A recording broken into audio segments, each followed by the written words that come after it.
What's happening, YouTube? Anthony on Power Rangers Lost Galaxy fan with a brand new PRLostGalaxy2014 review. And today we're taking a look at Hasbro's Marvel Legends retro-carded Spider-Man figure of Last Stand Spider-Man. This is a more recent Spider-Man figure as of this recording that I've ever gotten, and I got it from, let me see, GameStop, Walmart. Where did I get this figure? No, Amazon. I got it off of Amazon for about like close to $30, and because I don't think any stores I went to close to me had this figure, but my local GameStop and other stores were still selling the same Marvel Legends Spider-Man figures they had since 2025 started. So they're going to take a while to keep up and catch up on figures that have been out for a while. Especially figures that are just now pumping out of from Hasbro at the moment for Marvel, and especially for as a diehard Spider-Man fan that I am. Now, I've heard about the Last Stand Spider-Man and heard about the suit design a handful of times. And it's kind of like, you know, when Spider-Man would do some time travel stuff and then he's like framed for a crime, for crimes he didn't commit. So this is that type of suit, and you know, this kind of uniform that could work for anything, because now the review is going to be rather short because he doesn't have that many accessories other than, you know, different hands. He doesn't have like any strings of webs or anything, or even web hands when he's like, you know, shooting webs and stuff, because, you know, that's how Spider-Man does. But I just kind of think that the figure could have included some additional accessories like webs and stuff. But I think that if they included webs and web hands, the figure will probably be way more than you're actually paying for. I think that's what Hasbro was probably inclining if they did that, because I have a few Spider-Man figures that I've reviewed in the past where they don't have that much going for them. But I like the suits for them, the spider suits for them, and it's just, they just didn't have that many accessories though, which sucks. Unless if I were to do that Maximum Spider-Man thing that came out that everybody found was the most controversial, that Maximum series Spider-Man. But I don't know if y'all want to see me review that or not. I've already heard about what was going on with that from other reviewers enough. So here's the front of the package for this Last Stand Spider-Man, basing it on the retro carded figures that Hasbro have been doing lately. And it's great that they're throwing back to all those retro carded action figures that I had even from back in my youth in the 90s. Okay, so here is a render of Spider-Man posing like this, like he's about to get jumped or something.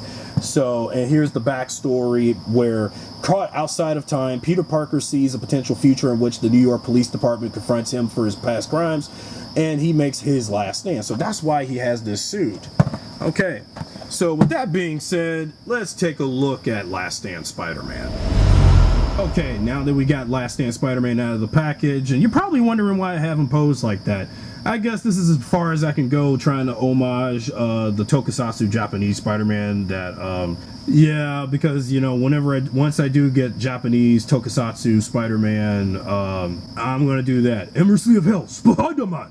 But of course, it's not that figure. But I just have him just posed like that for thumbnail purposes, and also homaging that particular iteration of the wall crawl.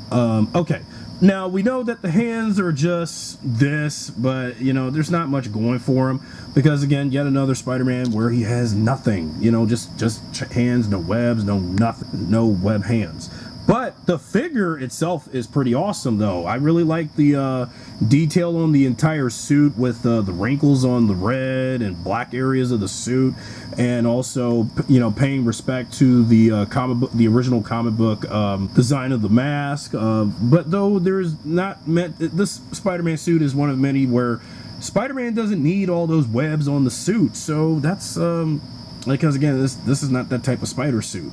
The spider logo front and back, so also that classic spider logo we see in life for a lot of classic iterations of Spider-Man. Yeah, and then also the detailing on the shoes on the suit, and that's pretty darn neat. And I don't know about taking the head off, but I've also noticed that the neck joint, the neck is movable too. But I don't know if I should take the head off for Spider-Man. Well, and also guess what? The Spider-Man head can come off pretty easily, so you can get a good glimpse. And here's the ball, and this is the ball joint. Now I can put different Spider-Man heads on this figure, which could be cool. I mean, can you imagine Tobey Maguire Spider-Man on this figure? And even though there was, I mean, I think also to inspired by fan art that I've seen, where if Tobey Maguire was to return as Spider-Man in some future MCU project prior to Spider-Man No Way Home, he would have had this suit. And also, like, if Hugh Jackman was to return as Wolverine from the Fox X-Men movies, yeah, well, with Avengers Doomsday and Secret Wars on the way as of this recording, that's a possibility. But again, I would have been great if I included, well, I do have a Tobey Maguire Spider-Man from Spider-Man No Way Home, and also Black Suit Spider-Man from Spider-Man 3 in my storage as of this recording. But, you know, wait until I get around them figures. But right now I still have this Spider-Man to talk about. But yeah, this is a really good Spider-Man figure, and I mean, it was a figure I had to get out of curiosity, because I still have other Spider-Man Marvel Legends I have yet to review as of this recording. Well, we can have him just posing stuff, you know, doing certain poses. I guess that's all you can do. And like, if he had a cell phone to call, like, I don't know, Mary Jane or Gwen Stacy or Aunt May or whoever, and this is that kind of pose if he had a cell phone, if the suit had pockets. But then you also have, like, okay, certain poses that you can have, like if he's sticking to a wall, and, you know, sticking to a wall, and, you know, that kind of pose. Or like this, because, you know, being a Spider-Man fan that I am, I really think that this is really darn awesome with this figure, and it's not that bad. It's just a really cool suit, and again, I've always liked the Last Stand Spider-Man suit. It's cool. Okay, now let's take a look at articulation in itself. Plus, also, something about the face sculpt about this Spider-Man, it almost made me think this is the Spider-Man from those PlayStation 1 games of Spider-Man that I played back in my youth. Okay, his head can turn all directions, up and down. I've already noticed about the neck articulation, so that's something that I didn't notice in some of my recent Marvel Legends I've gotten this 2025. Then let's talk about any possible, no butterfly joints, because due to the part of the suit being a leather jacket. You can kind of do elbow crunches, but the elbow crunches are weird. But hey, this is how I got the elbow crunch this way on the right arm, but let's see about the left. Well, you can get a good, you know, fast moving of the left elbow for the elbow crunch. Leg articulation. Okay, unfortunately there is no butterfly I mean no abdomen crunch on this figure this time, but there is some movement on the waistline, and yeah, the waistline, so that's about it. You're not going to move the you know, you're not going to be able to articulate his abdomen, unfortunately. So this is one of the few Spider-Man figures where the abdomen does not have no articulation, sadly. It feels like a basic figure without it. But you can turn the upper legs and move them around, turn them around. Okay, now the knees I had some problems with at first before recording, and I'm trying to get this leg to bend, but I got it now as of the recording. And then here's an ankle pivot on this foot, knee crunch on this leg. Now I think this is the knee where I had the most difficulty bending, but I guess this is as far as you can go with the knee crunch on this leg. And then ankle pivot on this foot too.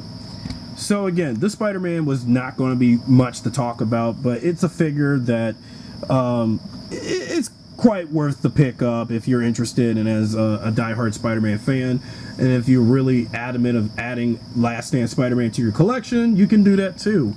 But I'm just saying about how, like, okay, I'm trying not to be selfish here, but this was a figure that actually is just I could see this as more like a Spider-Man that was like a peg warmer.